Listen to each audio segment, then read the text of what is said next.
Kepada yang terhormat Presiden Minang Diaspora Profesor Pasli Jalal, kepada yang terhormat seluruh jajaran pengurus Minang Diaspora dan seluruh keluarga besar Minang Diaspora yang hadir dari seluruh dunia, yang terbesar dari Australia dan Malaysia tentunya, tapi dari 25 negara hadir mewakili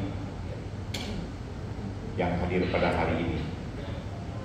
Saya berterima kasih kepada panitia dan seluruh jajaran pengurus diaspora Sumbar yang tentunya hari ini sampai dengan tanggal 13 akan melaksanakan berbagai macam kegiatan, dan insya Allah seluruh kegiatan akan dilancarkan dan sukses untuk Minang Diaspora yang berada di Sumatera Barat.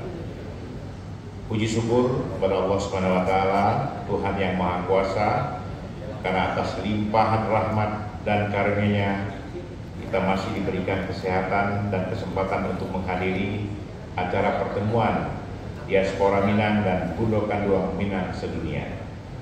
Salawat serta salam marilah kita lantunkan kepada junjungan kita Nabi besar Muhammad SAW. Insya Allah kita selalu senantiasa untuk selalu beristiqomah dalam menjalankan setiap ajaran dan sunnah-sunnah beliau, dan kita semua senantiasa menampakkan syafaat di yaumil akhir nanti. Amin ya rabbal alamin. Bapak Ibu yang saya hormati, Indonesia Emas yang kita targetkan pada tahun 2045, saat dimana usia negara kita berusia 100 tahun, masa seabad di mana Indonesia ditargetkan sudah menjadi negara maju dan telah sejajar dengan negara adidaya. Hal ini tentunya menjadi suatu tantangan besar buat kita semua. Selalu menjadi perdebatan apakah kita mampu menjawab tantangan tersebut menjadi peluang. Jawabannya adalah harus mampu. Dengan apa?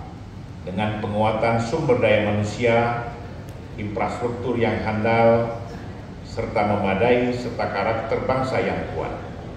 Tentu saja hal ini bukanlah perkara yang mudah dan gampang, tapi dengan semangat kebersamaan untuk menghadapi segala perubahan, tak ada yang mustahil dan tak ada yang bisa kalau kita bersatu. Puncak bonus demografi pada tahun 2020 sampai dengan 2035 merupakan salah satu alasan Indonesia siap menjadi Indonesia Emas pada tahun 2045. Suatu periode di mana jumlah penduduk usia produktif jauh lebih besar dibandingkan dengan jumlah penduduk usia non produktif. Bonus demografi adalah jembatan emas yang disediakan oleh Allah Subhanahu wa Ta'ala untuk bisa menjadi negara Indonesia sebagai negara maju yang sangat berpengaruh baik di kawasan regional maupun global. Namun tentu saja dengan catatan penduduk usia produktif harus memiliki skill serta kompetensi untuk menenangkan persaingan global ini. Untuk mencapai tujuan Indonesia Emas, pemerintah telah menetapkan visi Negara Kesatuan Republik Indonesia pada tahun 2045 dengan 4 pilar. Pilar pertama, pembangunan manusia serta penguasaan ilmu, pengetahuan, dan teknologi. Pilar kedua, pembangunan Indonesia di bidang ekonomi berkelanjutan. Pilar ketiga, pemerataan pembangunan, serta pilar keempat, pemantapan ketahanan nasional dan tata kelola kepemerintahan. Bapak Ibu yang saya hormati, penyediaan sumber daya manusia yang berkualitas sangat dibutuhkan dalam mendukung iklim investasi.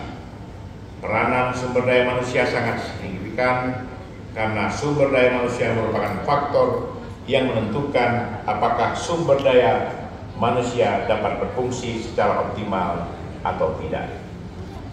Berdasarkan teori, perekonomian suatu negara ditentukan setidaknya oleh 2 faktor produksi, yaitu barang modal atau kapital dan tenaga kerja atau labor. Barang memberikan kontribusi dalam bentuk bangunan, mesin-mesin, alat transportasi, dan barang modal lainnya. Sedangkan kontribusi tenaga kerja dalam bentuk keahlian. Kedua faktor produksi tersebut secara bersama-sama menggerakkan variabel ekonomi lainnya sehingga menjadi pertumbuhan ekonomi yang baik. Dalam mencapai pertumbuhan ekonomi yang tinggi, pemerintah masih mengandalkan konsumsi agregat sebagai penggerak roda perekonomian. Kondisi ini didukung dengan jumlah penduduk Indonesia yang menempati urutan keempat dunia, menjadikan Indonesia memiliki pasar dalam negeri yang sangat besar. Karena di beberapa negara itu ada minus jumlah penduduknya, dan sekarang ini Jepang, Korea, Austria, dan beberapa negara ini pertumbuhan penduduknya minus, jadi lebih banyak usia non produktif. Berbagai kebijakan yang ditujukan untuk menjaga daya beli masyarakat untuk tetap tinggi kerap diluncurkan oleh pemerintah. Namun sejak pemerintahan Bapak Presiden Jokowi mulai melirik peluang investasi menjadi salah satu motor penggerak pertumbuhan ekonomi Indonesia selain konsumsi agregat. Apabila investasi mampu menjadi tumpuan yang handal, maka multiplier effect terhadap perekonomian adalah peningkatan investasi akan mempengaruhi penambahan stok modal. Peningkatan stok modal akan meningkatkan produktivitas serta kapasitas dan kualitas produksi yang pada akhirnya mampu mendorong ekspansi usaha atau industri sehingga akan berpengaruh pada peningkatan penyerapan tenaga kerja yang ada. Apabila penyerapan tenaga kerja meningkat, maka berdampak pada peningkatan pendapatan per kapita. Pendapatan per kapita yang meningkat juga akan menimbulkan dampak yang sangat baik pada peningkatan konsumsi agregat. Untuk menjadikan investasi menjadi andalan setiap konsumsi agregat, pemerintah terus melakukan upaya evaluasi dalam memilih investasi dalam bentuk apa dan di sektor manakah yang mampu menyerap tenaga kerja yang tinggi sehingga memberikan multiplier effect yang positif terhadap perekonomian Indonesia. Bapak Ibu yang saya hormati, penerapan Peraturan Presiden atau yang kita kenal dengan Perpres nomor 68 tahun 2022 tentang revitalisasi pendidikan vokasi dan pelatihan vokasi untuk mewujudkan sumber daya manusia yang unggul menuju Indonesia Emas pada tahun 2045 akan menjadi payung hukum revitalisasi pendidikan vokasi dan pelatihan vokasi untuk peningkatan akses, mutu, dan relevansi penyelenggaraan pendidikan vokasi dan pelatihan vokasi sesuai dengan kebutuhan pasar kerja. Dari perspektif ketenagakerjaan, penguatan pelatihan vokasi akan mendapatkan perhatian sebagai implementasi orientasi demand driven dalam rangka merespon dan memenuhi angkatan kerja di berbagai sektor industri maupun jasa serta pasar kerja global yang akan semakin produktif. Oleh karena itu, sangat diperlukan akselerasi sinergitas program pengembangan pelatihan vokasi dengan perluasan kesempatan kerja guna mewujudkan Indonesia Emas. Akselerasi transformasi pelatihan vokasi dilakukan untuk mempercepat pembangunan sumber daya manusia dalam jangka panjang secara gradual dan bersamaan dalam upaya peningkatan akses, mutu, relevansi penyelenggaraan pendidikan vokasi dan pelatihan vokasi sesuai dengan kebutuhan pasar kerja.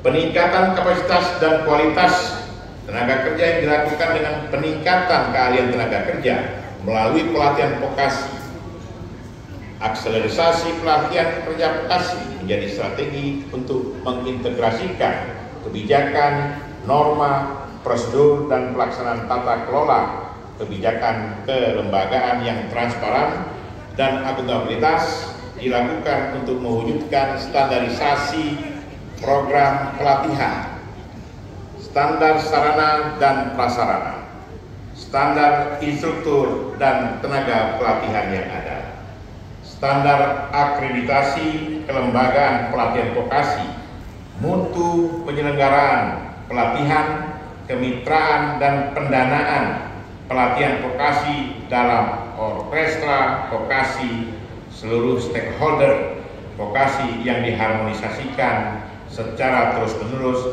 dalam rangka menyiapkan sumber daya manusia yang ada, serta kompetensi agar langsung diserap di pasar kerja maupun berwirausaha.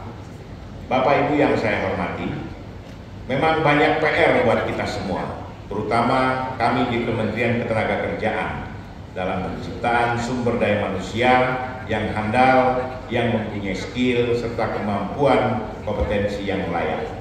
Indonesia saat ini masih banyak tenaga kerja informal yang memang belum mempunyai skill dan kemampuan maksimal, sehingga kami minta maaf dengan keluarga besar Minang Diaspora di Malaysia. Banyak tenaga kerja kita yang informal berada di Malaysia, dan tentunya saya menitipkan juga kepada keluarga besar Minang Diaspora agar keluarga besar kita yang berada di Malaysia khususnya, mohon kalau ada terjadi apa-apa mohon diperhatikan.